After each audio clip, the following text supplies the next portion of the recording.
अस्सलाम वालेकुम।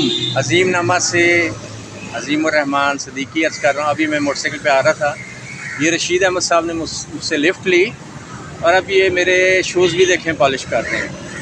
ये शूज़ पॉलिश का काम करते हैं। बेरोज़गारी की वजह से ये पहले खिलौने बेचने का काम करते थे, लेकिन ये हुआ कि असासा ख़त्म हो गया इनके पास। सो इन्होंने ये देखें थैले में चंद ब्रश वगैरह भी, इनके पास पैसे नहीं थे तो एक जिन्हें हम कहते हैं ना जी, ये जो मोची का काम करते हैं, उन्होंने इनको जो सामान उधार दिया कि आप पॉलिश का काम शुरू कर दें। सो ये अब बहुत बड़े हिस्से में पैदल चल के जनाब ये देखें शूज़ पॉलिश का काम करते हैं।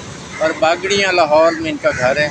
और इस वक्त हम जनाब बड़ी ठंडी छाँव में बैठे हैं फैसल टाउन के खूबसूरत इलाके में, ये देखें बैठे हैं।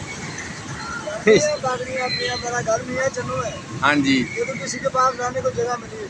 अच्छा। अब ये देखें हम बैठे हैं जी, एक पुरानी हुकूमत ने ये लंगर खाना बनाया था, ये भी बंद पड़ा है।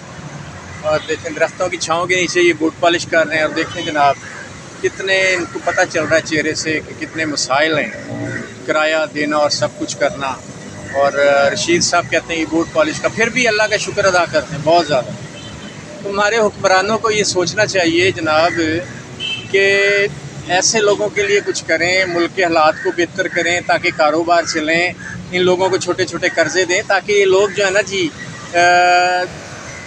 मसाइल का शिकार, कम अज़ कम रोटी कपड़ा मकान तो इजीली मिलना चाहिए। तालीम, सेहत, इज़्ज़त, ये सारी चीज़ें तो मिलनी चाहिए ना। पाकिस्तान इतना देखिए कितना सरसब्ज़ व शादाब हमारा ये मुल्क है। ये देखें ज़रा, ये देखें।